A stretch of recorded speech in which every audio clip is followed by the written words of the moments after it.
వచ్చిన చదువుకుందాం. రక్తవర్ణ వస్త్రములు. యెషయా అందరూ చూడండి. యెషయా గ్రంథము 63వ అధ్యాయము మొదటి నుంచి.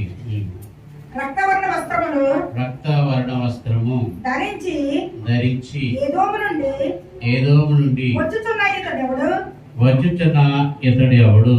శోభిత వస్త్రము ధరించిన వాడే గంభీరముగా నడుచుచు బోస్రాము నుండి బలాత్సాయంతో వచ్చుచున్న ఇతడు ఎవడు? నీతిని బట్టి మాట్లాడుచున్న నేనే, రక్షించుటకు బలాఢ్యుడునైనా నేనే. నీ వస్త్రం ఎర్రగా ఉన్నదేమి? నీ బట్టలు ద్రాక్ష గానుగును త్రొక్కుచుండు వారి బట్టల వలె ఉన్నవేమి? ఒంటరిగా ద్రాక్ష గానుగును త్రొక్కితిని, జన్మలలో ఎవడను నాతో కూడా ఉండలేదు. కోపిగించుకుని వారిని త్రొక్కితిని, సముద్రం చేత వారిని అనగా త్రొక్కితిని. వారి రక్తము నా వస్త్రముల మీద చెందినది, నా బట్టలన్నీ రాగులే. ఆదివారము చేరవచ్చిన దేవుని బిడలారా, దేవనామలో మనకెల్లరికూ కృపా సమాధానం కలుగును గాక. ఆమేన్. బైబిల్ గ్రంథము పరిశుద్ధ గ్రంథం అని ఈ వ్రాయబడిన మాటను బట్టి ఇందులో ఉన్న మాటలు పరిశుద్ధ మాటలు, పరిశుద్ధమైన మాటలు. ఈ గ్రంథము యొక్క మాటలు ఇప్పుడు రాసిన మాటలు 63వ అధ్యాయంలో మనుషులతో మాట్లాడుతున్నట్టుగా కనబడతా ఉంటారు. దేవుడు నరుడితోనూ నరుడు దేవునితోనూ మాట్లాడుటే సరైన మతము అన్నారు దైవజనులు. నరుడమైన మనము దేవునితో మాట్లాడాలంటే మాట్లాడుటే సరైన మతము, మాట్లాడకపోతే అది మతము కాదు అన్నారు. అలాగా ఈ యొక్క అధ్యాయంలో ప్రవక్త అయిన యెషయా ఈ గ్రంథాన్ని రాస్తున్నాడు. దైవజనుడు దేవదాసయ్య గారు ఎంత ధైర్యంగా ఎలా రాస్తాడని అడిగి తెలుసుకున్నారు. ఈ అధ్యాయం ఏ అధ్యాయమైనా కానీ తెలియని విషయాలు దేవుణ్ణి అడిగి తెలుసుకున్నవారని దైవజనుడు చెప్పిన మాట. ఈ విషయాలు ఈ అధ్యాయంలో ఉన్న మాటలు ప్రభువుతో మాట్లాడుతున్నాడు, రాస్తున్నాడు, చూస్తున్నాడు. ఆయన చూస్తున్నాడు, ఈయన రాస్తున్నాడు. ఇక్కడ చూడండి ఏమని చూస్తున్నాడు, ఏమని అడుగుతున్నాడంటే, ఆయన చూస్తూ రక్తవర్ణ వస్త్రములు ధరించి ఏదో ఉండి వచ్చుచున్న ఇతడు ఎవడు? ఇలా చూడండి, ఎరిగిన వాడైతే ఎవడు అంటాడా? ఎవరు అంటారు.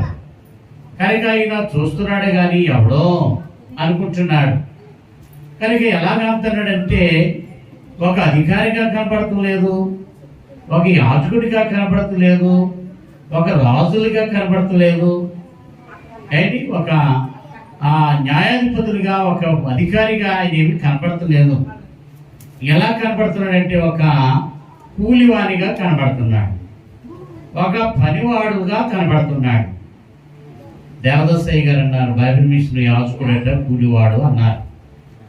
బైబిల్ మిషన్ సేవకుడు ఎవడు ఎట కూలివాడు. అంటే కూలివాడు ఎలాగా కనబడతాడు? కష్టపడతాడు, పనిచేస్తూ ఉంటాడు, ఎండనగా వాననగా. అతడు ఇంజనీర్ కాదు, ఒక డాక్టర్ కాదు. సౌఖ్యం అనుభవించడానికి రాత్రి పగలు అర్ధరాత్రి ఎవరొచ్చినా ప్రార్థన చేయకపోతే ఏమవుతుందో, వాళ్ళకు మళ్ళా రారమో ఆరాధనకి అని భయం. అర్ధరాత్రి కాడైనా లేచి ప్రార్థన చేయాలి, అవరైతే అయినా ప్రార్థన చేయాలి. ఎండైనా ఆరాధనకి వెళ్ళాలి, వానైనా ఆరాధనకి వెళ్ళాలి. ఎండ కాస్తుంది కదా అని ఇంటికాడ కూర్చుంటే కుదరదు. ప్రియులారా, ఎంత దూరమైన ఆరాధనకి వెళ్ళాలి. కానీ ఈయన ఎలా కనపడుతున్నాడంటే ఎవడో అన్నట్టు కనపడుతున్నాడు. అందుకని ఆయన అంటున్నాడు, ఏమనంటున్నాడంటే రక్తవర్ణ వస్త్రం ధరించి ఏదో నుండి వచ్చుచున్న ఇతడు ఎవడు? ఏదో అనగా ఒక తోట, ఎర్రని తోట. ఆ తోటలోంచి ఆయన రక్తవర్ణాలు తన వస్త్రంతో వస్తున్నాడు. ఆయన అయ్యగా రాసుకొచ్చారు, ఒళ్ళంతా రక్తము, ముళ్ళ కిరీటము, తలపై పెట్టిరి సోదరా. ఒళ్ళంతా రక్తము, ముళ్ళ కిరీటము, తలపై పెట్టిరి సోదరా. ఒకడు వలెమో చోపడవా, నీలో రక్తము కారే, శిలోనాయను సోదరా. ఒకడు వలెమో చోపడవా, నీలో రక్తము కారే, శిలోనాయను సోదరా. కనుక ఎలాగా ఈయన రాస్తాడు, చూచి ఎలాగ రాయగలిగాడు, ఈయనకి ఎంత ధైర్యం ఉందో అని అయ్యగారు ఈ అధ్యాయాన్ని ధ్యానించారట. మరి ప్రియులారా, పూర్వం మరి మా యొక్క చిన్నతనంలో మా అమ్మగారు నాన్నగారు ఇడ్లు బండి మీద పిఠాపురం కాకినాడ మరి సినిమాకి వెళ్ళాం, కరుణామయుడు సినిమాకి. ఆ సినిమాలో అందరూ మొదలెట్టిన కానించి ప్రారంభం నుంచి కూడా కన్నీరే, ఏడిపే. ఇలా ఎందుకంటే ఆ యొక్క సినిమా, ఆ యొక్క కరుణామయుడు చాలా అద్భుతంగా నిజంగా జరిగినట్టు వాళ్ళు తీశారు. చూచేవారు కూడా ఇది జరిగింది అన్నట్టుగా కన్నీరు కార్చారు. ప్రియులారా, అలాగా చూచుని వారే ఇలాగంటే ఈయన కూడా ఈ అంత ధైర్యంగా రాయగలిగాడు అనుకున్నారట.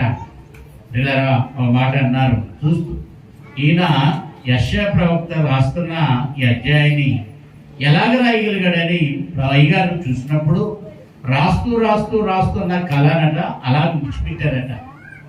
అంటే రాయలేకపోయారట. ఎంత శ్రమ ఎలా చూడగలిగాడు, ఎంత శ్రమ ఎలా రాయగలిగాడు అని దైవజనుడు అడిగినప్పుడు ఆయన రాసుకుంటూ వచ్చారట. బాల్యం గురించి రాస్తారు యెషయా గ్రంథంలో, చాలా ఆనందంగా రాస్తారట. అద్భుతాల గురించి రాస్తారట, చాలా ఆనందంగా రాసుకొచ్చారట. ఈ యొక్క శివరి దినాలు, ఈ యొక్క శ్రమ కాలానికి రాబోతుకి ఆయన చూడలేకపోయారట. ప్రియులారా, చూడండి, ఇక్కడ ప్రశ్నార్థకం ఇది కనబడతా ఉంటుంది, మీరు తెలుస్తూ ఉంటారు. చూడండి, ఏమిటంటే రక్తవర్ణ వస్త్రము ధరించి ఏదో ఉండి వచ్చుచున్న ప్రశ్న. అదేంటమ్మా జ్యోతమ్మా, ఏమంటారు దాని ప్రశ్నార్థకమైన అంటే అడుగుతున్నాడు. ఆయన అడుగుతున్నాడు, ఏంటబ్బా వస్త్రాలు బట్టలన్నీ కూడా రక్తంతో ఉన్నాయి, ఈయన ఎవరు, ఈయన ఎవడబ్బా అని ప్రశ్నిస్తున్నాడు, అడుగుతున్నాడు, మాట్లాడుతున్నాడు. అందుకే తండ్రి గారు రాస్తారు, ఒళ్ళంతా రక్తము. తల మొదలుకునే అరికాల వరకును గాయములు, తలలో గాయము, ప్రక్కలో గాయము, చేతుల్లో గాయము, కాళ్ళలో గాయం. కనుక తల మొదలుకునే అరికాల వరకు కారుతూనే ఉంది.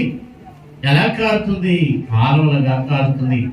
కనుక అందుకని అంటున్నాడు, రక్తవర్ణ వస్త్రాలు, అయ్యో ఆయన శరీరము రక్తమే, వస్త్రాలు కూడా రక్తమే, ఇతడు ఎవడబ్బా అంటున్నాడు. ప్రియులారా, చూడండి, మరలా అడుగుతున్నాడు, శోభిత వస్త్రము ధరించుకున్న వాడే గంభీరముగా నడుచుచు వస్త్రం బలాత్సంతో వచ్చుచున్న ఇతడు ఎవడు? ప్రియులారా, ఇది కూడా అడుగుతున్నాడు. ఆయన వస్త్రాలు ఎలా కనబడుతున్నాయి? రక్తముగా కనబడుతున్నాయి. ఆయన శోభిత వస్త్రము. ప్రియులారా, తన వస్త్రములో మరి నిర్మలమైన మనస్సు, నిర్మలమైన వస్త్రం, ధ్యాన వస్త్రం ఆయన ధరించుకుని వస్తుంటే గంభీరముగా నడుస్తున్నాడు. ప్రియులారా, నెత్తి మీద బరువు ఉంది. 100 కేజీల బరువు. ఒక పూర్వం 100 కేజీల బస్తా వచ్చేది, తర్వాత 50 కేజీల బస్తా వచ్చింది. ఇప్పుడు ఎంత వచ్చిందండి? 10 కేజీల బస్తా. ఇంకా చెప్పాలంటే 10 కేజీలు కూడా వచ్చింది. కనుక అంటే రాను రాను తగ్గిపోయింది, మొయిలపోతున్నారు జనం. అలాగా వారు చెప్పరా, మా అన్నయ్య గారు పెద్దన్నయ్య 100 కేజీల బస్తా అలాగ లెగదీసి భుజం మీద వేసుకున్నాడట, పద్యం వేస్తే రాంకోల్ దగ్గర. అలాగా పిల్లరా అంత బలిష్ఠులు. మరి ఇంకా చెప్పాలంటే మా ఇంటి పక్కన ఒకరు ఇంకా చాలా పెద్ద మనుషులండి వాళ్ళు. కనుక అలాంటి మరి బలమైన వారు మరి మోస్తున్నప్పుడు బరువు మొయ్యలేక మోస్తూ ఉంటారు. అడుగులు కూడా తడబడతా ఉంటాయి, ఎందుకంటే బరువు ఉండడం వల్ల.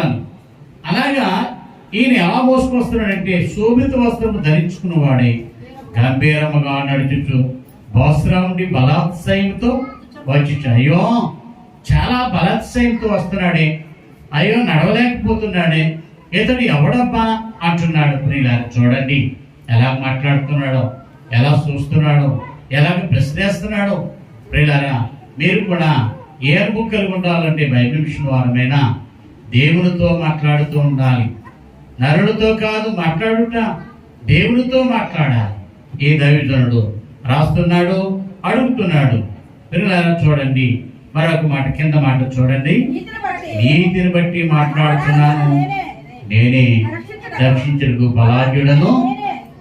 చూడండి ఇది ఎవరు మాట్లాడుతున్నట్టుందండి? నేను ఏమంటానండి, ఈ ప్రశ్నార్థం ఏంటం? ఇది జవాబు అనే కదంట. ఇందాక అడిగింది ప్రశ్న, ఇప్పుడు ఈ ఫుట్నోట్, ఈ యొక్క మార్క్ ఏంటండి? ఈ మార్క్ దీన్ని ఏమంటారు? జవాబు. ఆయన సమాధానం చెప్తున్నాడు. ముందు ఎవరు మాట్లాడారు? ప్రవక్త యెషయా మాట్లాడాడు, తర్వాత ప్రభు ఆలకించాడు. ఆయన ఈయనకి సమాధానం చెప్తున్నారు, ఈయనతో మాట్లాడుతున్నాడు. ఏమంటున్నాడంటే, అబ్బాయి నీతిని బట్టి మాట్లాడుతున్నాను నేనే, రక్షించుటకు బలాఢ్యుడను. ఆయన ఎవరట? నీతి గలవాడు. నీతి గల యెహోవా స్తుతిని ఆత్మతో సేవించుడి, కనుక ఆయన నీతిమంతుడు. ఆ నీతిమంతుడిని ఆరాధించాలి. మనమే ఎలా ఉండాలి? కనుక పేతురు అంటాడు, నేను పరిశుద్ధుడు కనుక మీరును పరిశుద్ధులైన. కనుక నేను పరిశుద్ధులను, మీరును పరిశుద్ధులైన. పరిశుద్ధమైన నడుము కట్టుకుని నడుము కట్టుకుని ఉండండి అంటాడు. అలాగా నేను నీతిమంతుడు కనుక మీరును నీతిమంతులై ఉండండి. నీతిని బట్టి మాట్లాడుచున్నాను నేను మాట్లాడుచున్నాను. నేను నీతిమంతుడు. ఆయన నీతి లేని వాడు కాదు. ఆయన మాట ఏం మాట్లాడినా నీతి గల మాటలే మాట్లాడాడు. ఆయన మాటలో బోధ ఉంది, ఆయనలో నీతి ఉంది, ఆయన నడవడంలో నీతి ఉంది, ఆయన క్రియలలో నీతి ఉంది. కనుక ఏమంటున్నాడంటే నీతిని బట్టి మాట్లాడుచు నేనయ్యా, రక్షించుటకు బలాఢ్యుడను. కనుక నేను రక్షించడానికి వచ్చాను. నేను బలమైన వాడును, నేను బలాఢ్యుడను, నేనేమి బలహీనుడేమి కాను. కనుక రక్షించడానికి బలాఢ్యుడను. నేను ఆయన పేరెట్టింది యేసు అనగా రక్షకుడు. యేసు అనగా మానవుల రక్షింపను, యేసును తన కుమారుని పంపెను, తన శరీరము దాచెను. ఆ ప్రభు తన పాపములను, ఆ ప్రభు తన పాపములను. ఆయన మనుషుల కొరకు మనుషుడిగా వచ్చాడు, మనుషులను రక్షించడానికి వచ్చాడు, పాపులను రక్షించడానికి వచ్చాడు, బలహీనులను బలపరచడానికి వచ్చాడు. ఆయనేమి బలహీనుడేమి కాడు. ఆయనేమి బలహీనుడేమి కాడు. మాటలో కానీ బలహీనుడు కాడు, చూపులో కానీ బలహీనుడు కాడు, క్రియలలో కానీ ఆయన బలహీనుడేమి కాడు. కానీ అన్నిటిలో బలవంతుడు. నీకంటే బలవంతుడే యేసు, నా వంటే బలహీను. కనుక నీలో బలహీనత ఉంది. నీకంటే బలవంతుడెవడు? నాకంటే బలహీనుడెవడు? నా వంటి దరిద్రుడు ఎవరు? కనుక ఆయన కంటే ధనవంతుడు ఎవరు? నీకంటే ధనవంతుడే యేసు నా వంటి హీనుడే.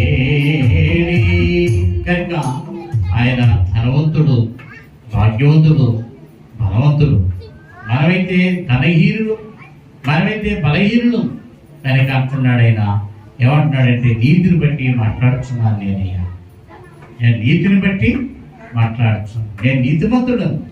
కనుక మరలా అంటున్నాడు, నేను రక్షించడకు బలాఢ్యుడను నేనే. రక్షించడకు ఆయనకంటే రక్షణకర్త ఎవరు లేరు, ఆయనకంటే బలాఢ్యుడు ఎవరు లేరు. కనుక సమాధానం చెప్పారు. ఒక మాట చూడండి, కింద మాట బైబిల్ చూడండి. నీ వస్త్రము ఎర్రగా ఉన్నదేమి, నీ బట్టలు ద్రాక్ష గానుగును త్రొక్కుచున్నవాని బట్టల వలె ఉన్నవేమి. చూడండి, మరలా అడుగుతున్నాడు. ఆయన అడిగాడు, అడిగిన దానికి ఆయన సమాధానం చెప్పారు. ఆయన మరలా అడుగుతున్నాడు. ఏమంటున్నాడంటే, అబ్బాయి అయ్యా నీ బట్టలు ద్రాక్ష గానుగు, నీ వస్త్రం ఎర్రగా ఉన్నదేమి అన్నాడు. నీ బట్టలు ద్రాక్ష గానుగు త్రొక్కుచున్నవాని బట్టల వలె ఉన్నాయి అంటున్నాడు. నీ బట్టలు ఎర్రగా ఉన్నాయి అంటున్నాడు. అప్పుడైనా సిలువేయబడలేదు, అప్పుడైనా గాయపరచబడలేదు, అప్పుడైనా కరడాలతో కొట్టబడలేదు పిల్లరా. కానీ జరుగుతున్న కార్యక్రమం రానున్న దినాల్లో ఆయన ఏమవుతారో ముందుగానే ఆయన దర్శనము తేటగా చూస్తున్నాడు. ఆ యొక్క జరగబోయేది ముందు రాస్తూ ఉన్నాడు.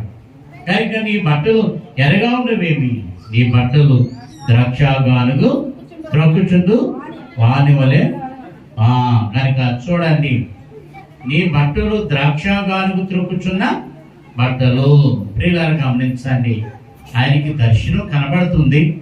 కనబడుతూ ఎలా కనబడుతున్నాడంటే ఒక గానుగెద్దులా కనబడుతున్నాడు. ప్రియులారా, మరి ఇది పూర్వకాలము మరి మేడలు కోటలు కట్టారంటే గానుగెద్దు తిరిగేది. ఇది గానుగు సిమెంటు అంటారు, గానుగు సిమెంటు అంటారు. కనుక ఇప్పుడు సిమెంటు మరి మిల్లు ద్వారా, ఫ్యాక్టరీల ద్వారా వస్తూ ఉంది. మరి ఆయన ఎలా కనబడుతున్నాడంటే ఒక ఎద్దు తిరుగుతున్నట్టుగా, ఒక గానుగెద్దు ప్రియులారా మరి తిరుగుతున్నట్టుగా, ఆ గానుగెద్దులో ఆ గానుగులో ఒక ద్రాక్ష పండు నలుగుతున్నట్టుగా కనబడతా ఉంది. ప్రియులారా, ఇప్పుడు ఈ కాలం మందు ఆ ద్రాక్ష పండు ఉంది. ఆ మిక్సీలో వేస్తే ఏమవుతుంది, రసం దిగుతుంది, ఆ పిండి పక్కకు పోతుంది. అలాగే ఇంకా చెప్పాలంటే గ్రైండర్ ఉంది, అందులో ఒక ద్రాక్ష పండు వేస్తే ఏమవుతుంది, పిండి అయిపోతుంది, మరి రసం దిగుతుంది. కనుక మరి ఆ కాలం ముందు ఆ యొక్క గానుగెద్దు తిరుగుతున్నట్టుగా వారి కనబడతా ఉన్నాడు ఈయన. మరి దైవజనుడు వారి కనీషన్ పుస్తకంలో చక్కగా ప్రభురాత్రి భోజనం అనే పాటలో రాశారు. చూడండి 13వ చరణంలో, గానుగలో పడిన ద్రాక్ష ఫలము రీతి తన శరీర ఓ పిండ బడియే రక్తధారలు చింది ప్రవాహి ఇంటే పిండబడిన రక్తమే నగట ద్రాక్షరసముగా అందించుచు ప్రభు రాత్రి భోజనమాల మెరిగి పుచ్చుకొనుచున్నావా ప్రియ విశ్వాసి. కనుక నీ బట్టలు ఎర్రగా ఉన్నవేమి అన్నాడు. నీ బట్టలు ద్రాక్షగానుగా త్రొక్కుచున్న వారి బట్టల వలె ఉన్నవేమి అంటున్నాడు. గనుక మరి చూడండి, ఒక గానుగులో ద్రాక్ష గానుగ ఎలాగైతే ఆ యొక్క పండు నలుగుతుందో అలాగా ప్రియులారా ప్రభు సిలువలో ఒక ద్రాక్ష పండుగ నలుగుతున్నట్టుగా, ఒక ద్రాక్ష పండు కరుగుతున్నట్టుగా ఆయన కరిగి ఆ యొక్క శరీరాన్ని మనకి, ఆయన శరీరాన్ని మనకి రొట్టిగా, ఆయన యొక్క రక్తాన్ని మన ద్రాక్షరసముగా మనం అందుకుంటూ ఉన్నాం. ప్రభు రాత్రి భోజన మరి మర్మం ప్రియులారా ఇదేంటట, ఇది మర్మం. ప్రభు ఏమన్నారు? ఇదిగో నా శరీరము అన్నారు. ఆయన ఏమన్నారు? ఏమిచ్చారు? రొట్టెనిచ్చారు. ఇదిగో నా రక్తము అన్నారు. రక్తం అని ఇచ్చి ఏమిచ్చారు? ద్రాక్షరసం. ఇదేంటనమాట, ఇది మర్మం. ప్రియులారా తీసుకున్నది శరీరమే, కానీ అది రొట్టె అనుకుంటే రొట్టె, మరి చూడడానికి అది ద్రాక్షరసమే. ద్రాక్షరసం అనుకుంటే ద్రాక్షరసమే. ఏముని తీసుకోవాలంటే ఇది ప్రభు రక్తము, ప్రభు శరీరం. ప్రభు రాత్రి భోజనమా, ప్రభు రాత్రి భోజనమా మిరిగి వచ్చుకొనుచున్నావా ప్రియ విశ్వాసులమైన మనము. ఇది ప్రభు శరీరము. అయ్యా నా శరీరంలో జబ్బు ఉందండి, నా రక్తంలో జబ్బు ఉంది. ప్రియులారా నేను దినానికి మా కుమారుడు చెప్పినట్టుగా నీ రక్తంలో షుగర్ ఉండొచ్చు, నీ రక్తంలో బీపీ ఉండొచ్చు, నీ రక్తంలో థైరాయిడ్ ఉండొచ్చు, కానీ ఆయన శరీరంలో జబ్బు లేదు. ఆయన రక్తంలో జబ్బు లేదు. ఆయన శరీరము రక్తము జబ్బు పడింది కాదు, ఆయన మంచాన పడింది కాదు, ఆయన జబ్బు చేత ఆయన చనిపోలేదు, తెగులు చేత ఆయన చనిపోలేదు. కనుక ఆయన శరీరంలో జబ్బు లేదు, ఆయన రక్తంలో జబ్బు లేదు. కనుక అంటున్నాడు చూడండి ఇక్కడ ప్రియులారా 3వ వచనం, నీ వస్త్రములు ఎలాగా ఉన్నవేమి అని అడిగారు. నీ బట్టలు ద్రాక్షగా త్రొక్కుచున్న వాని బట్టల వలె ఉన్నవేమి అన్నారు. ప్రియులారా చూడండి, ఆయన మాట్లాడుతున్నారు. ఒంటరిగా ద్రాక్షగాను త్రొక్కుతిని, జన్మలో ఎవడు నాతో కూడా ఉండలేదు. చూడండి ప్రియులారా 12 మంది శిష్యులు ఉన్నారు, ఒకడైనా ఉన్నారా? లేదు. ఆయన చేత అనేక అద్భుతాలు జరిగించుకున్న వారు ఉన్నారు, చూచిన వారు ఉన్నారు. ప్రియులారా వారు ఉన్నారా? ఒకడైనాను లేదు. ఒకే ఒక్కడు సీమోను ఆ దారిని వెళ్తుంటే ఇతను కూడా దేవునితో ఉన్నవాడంటే ఆయన ఏమన్నాడు? నేను లేనండి, నాకు తెలియదండి అన్నాడు. ప్రియులారా కనుక ఈ ప్రవచనము, ఈ దర్శనము నెరవేరిందా లేదా? ప్రియులారా కొత్త నిబంధన రాబోతుకి నెరవేర్పు కనబడతా ఉంది. అలాగా ఒంటరిగా ద్రాక్షగారు త్రొక్కుతిని, జన్మలో ఎవడో కూడా నాతో కూడా ఉండలేరు.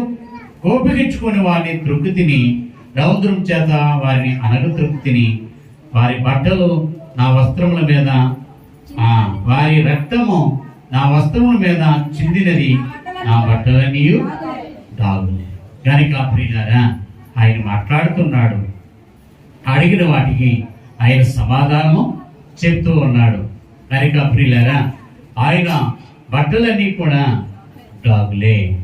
కనుక ఆయన వస్త్రాలన్నీ కూడా ప్రియులారా రక్తముతో నిండిపోయినవి. కనుక అలాగా ఈ యొక్క ప్రవక్త అయిన మాటలు మాట్లాడిన ప్రతి మాట కూడా ఆయనలో ఉన్నవి.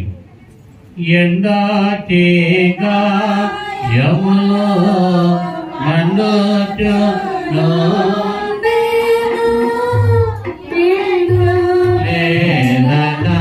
సోదరా ఎండాటేగా మండోటలో నిండు వేదన సోదరా నుండి నీరు కారు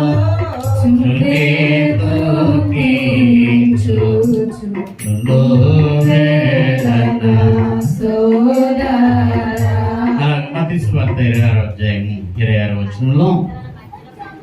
మత్తయి సువార్త 26 వారు భోజనం చేయుచుండగా యేసు ఒక రొట్టె పట్టుకుని దాన్ని ఆశీర్వదించి విరిచి తన శిష్యులకు ఇచ్చి, మీరు తీసుకుని తిరిగి ఇది నా శరీరం అని చెప్పాను. ప్రియులారా, తన శిష్యులైన వారికి ఆయన వడ్డించారు భోజనం. ఆయన ఒక రాత్రి రొట్టె పట్టుకున్నారు, దాన్ని ఏం చేశారు? కృతజ్ఞతాస్తుతి చెల్లించారు. ప్రియులారా, స్తుతి చేయడం ద్వారా శోభస్కరమట, స్తుతి చేయడం ద్వారా స్థితి మెరుగుపడినారు కనుక మరి ఆ రొట్టెను పట్టుకున్నారు. పట్టుకుని ప్రియులారా స్తుతి చేశారు. వెంటనే దాని స్థితి మెరుగుపడ్డారు. ఏమన్నారు? ఇది నా శరీరం. కనుక మరి అయ్యగారి పాటలో రాశారు, సంస్కార పాటలో మొదటి శరణం చూడండి. సంస్కార పాటలో మొదటి శరణం,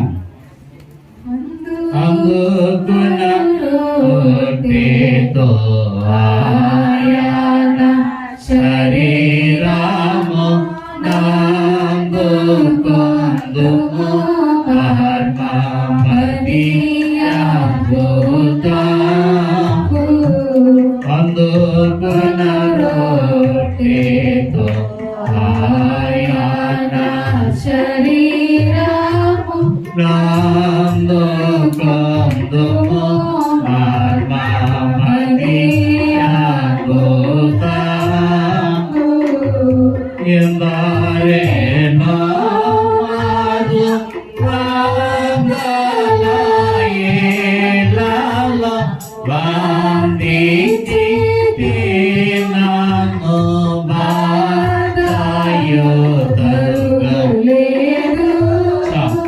కనుక అయ్యగారు కూడా రాస్తారు, అందుకుంటున్న ఈ రొట్టె మర్మము అనుకోండి అన్నారు. అలాగే యేసు ప్రభు కూడా రొట్టె పట్టుకున్నారు. మొట్టమొదట స్తుతించారు, వారికి వడ్డించారు. ఏమన్నారు? ఇది నా శరీరము అన్నారు. ప్రియులారా, ఇది ఎక్కడ నలగొట్టబడ్డది? గొలగొతా కొండ మీద నలగొట్టబడ్డది. గొలగొతా కొండ మీద ప్రియులారా ఒక సిలువ అనేది కనబడతా ఉంది. ఆ కొండ మీదట ఆయన నలగొట్టబడ్డాడు. ప్రియులారా పిండబడ్డాడు. నలగొట్టబడిన ఈ యొక్క శరీరం రొట్టిగా మలచబడిందట. నలగొట్టబడిన ఈ శరీరం ఎలా మలచబడ్డదట? రొట్టిగా. ప్రియులారా, మన దినాన్ని చెప్పాం, సిలువ ఒక పెనమగా మలుచుకున్నారట. ఏటట? సిలువ ఏటట? పెనము. ప్రియులారా, ఈ సిలువ ఆ గొల్గొతా కొండ మీద ఆయన శరీరం ఎలా మలచబడ్డదంటే రొట్టిగా మలచబడ్డారు, కాల్చబడ్డారు. ప్రియులారా, సిలువ బలిపీఠము. సిలువ ఏంటట? బలిపీఠం. అనగా ఆ యొక్క సిలువ మీద ఆయన మాట్లాడారు. దాన్ని ఎలా చేసుకున్నారంటే బలిపీఠముగా చేసుకున్నారు. సిలువ పులిపీఠము అన్నారు. సిలువ ఏంటట? పులిపీఠము. ప్రియులారా, ఇక్కడ ఇది ఉంది బలిపీఠం. ఈ బలిపీఠం మీద నుంచి ఏమొస్తున్నాయి? మాటలు వస్తున్నాయి. అంటే బలిపీఠం మీద మరి దాన్ని ఏమన్నారంటే పులిపీఠము అన్నారు. పులిపీఠం అంటే ఏంటన్నమాట? మరి పులి మాట్లాడినట్టుగా నేనున్నాను. ఇక్కడ ఎలా మాట్లాడుతున్నాను? బలిపీఠం మీద నుంచి పులి మాట్లాడినట్టుగా మాట్లాడుతున్నాను. అరే పిల్లలందరూ వస్తాయి, అందరిలో ఇద్దాం. మరణమైనా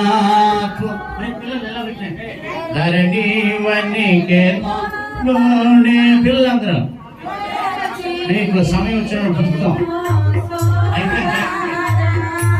మరణమైనా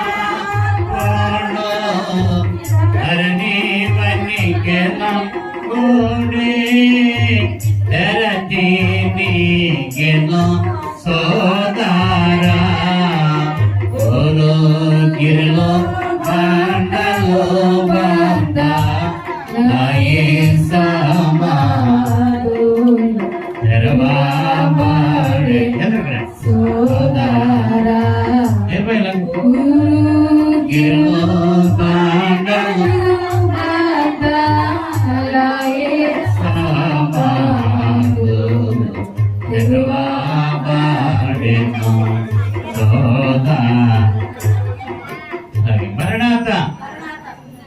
కనుక ఆ గొల్గొతా కొండ మీద ప్రభు సిలువను ఎలాగ చేసుకున్నారంటే పిల్లరా, ఒక బలిపీఠం అనగా పూర్వం బలిపీఠం మీద ఏం చేసేవారు? కోడలను, మేకలను, దూడలను అర్పించేవారు.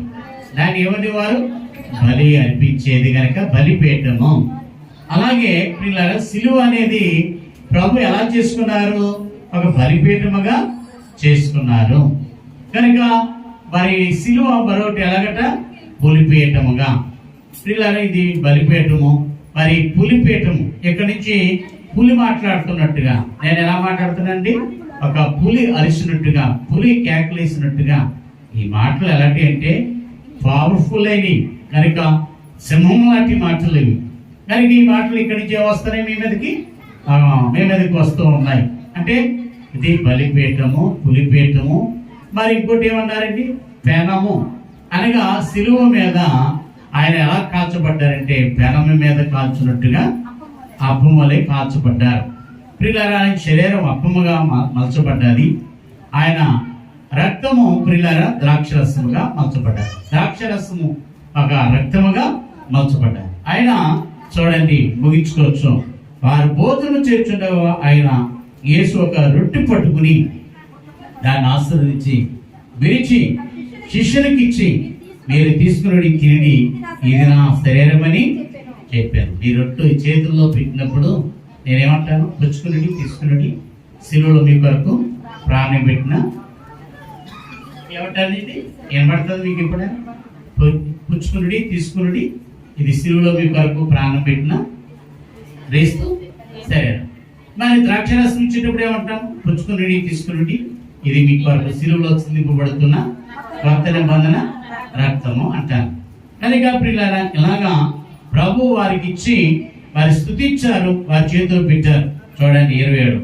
మరియు ఆయన గిన్నె పట్టుకుని కృతజ్ఞతాస్తుతులు చెల్లించి వారికి ఇచ్చి, దీనిలో మీరు అందరూ త్రాగుడి, ఇది ఆ రక్తమని, అనగా పాప క్షమాపణ నిమిత్తం అనేకుల కొరకు చింతింపబడుతున్న కొత్త నిబంధన రక్తము. ప్రియులారా, చూసారా? కనుక మరలా రక్తం ఇచ్చారు. అయ్యగారి పాటలో 2వ శరణం ఏంటండి? 2వ శరణంలో ప్రభు భోజనం అనే పాటలో 2వ శరణం, అందుకున్న రసముతో ఆయన రక్తము అందుకొందుము ఆత్మమది అద్భుతము ఎందరెలా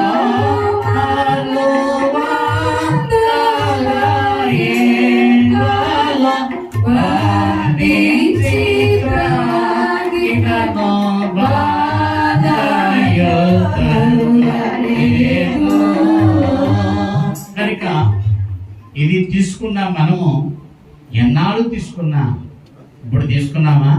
మధ్యాహ్నం కూడా తీసుకోవచ్చు, మధ్యాహ్నం కూడా తీసుకోవచ్చు, ఎక్కడైనా ఇస్తే రాత్రి కూడా తీసుకోవచ్చు.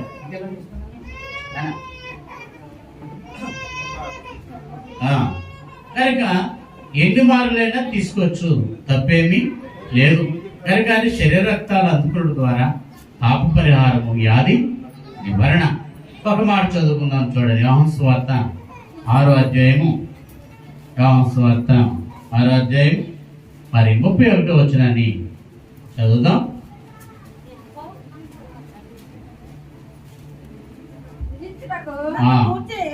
6వ అధ్యాయము 31వ వచనం. భుజించుటకు పరలోకం నుండి ఆయన ఆహారం వారికి అనుగ్రహించుటకు రాయబడినట్లు మన పితరులు అరణ్యములో మన్నాను భుజించిరి, ఆయనతో చెప్పిరి. కాబట్టి యేసు పరలోకం నుండి వచ్చు ఆహారం మోషే మీకు ఇయ్యలేదు, నా తండ్రి పరలోకం నుండి వచ్చు నిజమైన ఆహారం మీకు అనుగ్రహించుచున్నాడు. పరలోకం నుండి దిగొచ్చిన పరలోకమునకు దిగొచ్చి లోకమునకు జీవమునిచ్చినది దేవుడు అనుగ్రహించు ఆహారమై ఉన్నదని మీరు మీతో నిశ్చయముగా చెప్తున్నానని వారితో చెప్పారు. కావున వారు ప్రభు ఈ ఆహారం ఎల్లప్పుడూ మాకు అనుగ్రహించుచున్నామని అందుకు యేసు వారితో ఇట్లా జీవాహారం నేనే, నా ఎదుకు వచ్చేవాడు ఏమాత్రమును ఆకలిగొనడు, నా ఇది శ్వాసించువాడు ఎప్పుడును దెబ్బగొనడు. ప్రియులారా గమనించండి, ఆ కాలం మందు మోషే ఆహారం పెట్టాడు. మోషే పెట్టిన ఆహారము అప్పటికి ప్రభు శరీరం ఇవ్వలేదు, రక్తం ఇవ్వలేదు. అరణ్యంలో మన్నాను పెట్టాడు, తిన్నారు, వారు చనిపోయారు. ఇప్పుడు తీసుకుంటున్న ఈ శరీర రక్తాలు మనకి ఏమి లేదట, చావనిది. ప్రభు భోజనం వలన పాప పరిహారము, వ్యాధి నివారణ, ప్రభు భోజనం వలన స్వస్థకార్యం. అలాగే రెండవ మరణము ఏ అనియు రెండవ కాడ కొండు వారికి చావు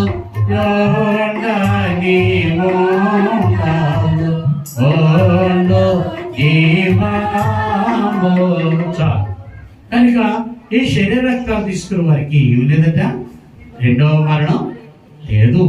ప్రియుల శరీర మరణం ఉంది కానీ మళ్ళా ఆత్మకి మరణం లేదు.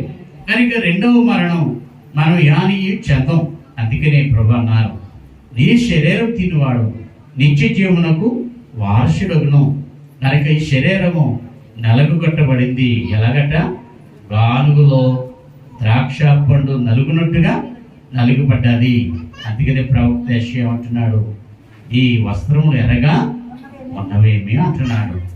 ఈ బట్టలు ద్రాక్ష గానుగు త్రొక్కుచున్న బట్టల వలె ఉన్నవేమిటి అంటున్నాడు. ప్రియులారా, ఈయన చూచినప్పుడు అప్పుడు ఆయన దర్శనంలో కనబడ్డాడే కానీ మరి నిబంధనకి రాబోతుకి తేటగా కనబడుతుంది. ఈ నిబంధన రాబోతుకి ఆయన శరీరము రక్తము మనకి దానమైపోయాడు. ప్రియులారా, మరి పాత నిబంధనకి ఎలా కనబడుతుందంటే దర్శన రూపంలో చూచాడు ఈ ప్రవక్తలు. పాత నిబంధన ప్రవక్తలు, కొత్త నిబంధన ప్రవక్తలు అలారా చూచారు. దేవుడు కొద్ది మాటలను దీవించునుగాక. ఆమె ప్రేకుడైన మా తండ్రి, ఈ 3వ నెలలో 1 నెల తండ్రిగా, 2వ నెల కుమారుడుగా, 3వ నెల పరిశుద్ధాత్ముడుగా మా మధ్య నుండి జరిగించిన యేసు నామమున వేడుకొనుచున్నాము తండ్రి. ఆమేన్. ప్రియులారా, మన శుక్రవారం సాల్లో కానుకల పండుగ అని చెప్పాను. వచ్చే శుక్రవారం చూడండి, మేము కానుకలు ఎలాగ వస్తాయి అనుకున్నాం. ఈ ఆదివారం వచ్చేసే కానుకలు అరటిపళ్ళు వచ్చాయి, కూరట్టిపళ్ళు, వంకాయలు వచ్చాయి, ఆనపకాయలు వచ్చాయి. ఏ పండుగ అండి ఇది? ఏ పండుగ? అయ్యగారు అన్నది ఏదో తప్పు అంటారా? అది మనం తప్పుడుగా తీసుకుని ఇప్పటి వరకు పండుగ చేయలేదు. మనం అన్నప్పుడే వచ్చేసే అంతే. కనుక రేపు వచ్చే శుక్రవారం కానుక పండుగ. అందరూ ఆఖరిని చెప్తారు, సిద్ధపడిన వారు కానుకలు ఎక్కిపించండి. లేచిన పడదాం, పాట పాడుకుంటూ కానుక పడుతుంది. స్తుతియో మహిమయో నీకే స్తుతి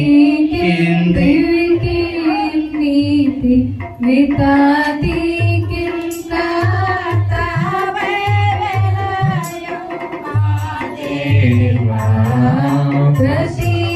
ప్రసివాస్తోలో మాకు బహుమతి గాని హితురామా ప్రేమాని కేటు చూపలో పసిరి వర్ణకోటెండ భాగ్యదానలవాన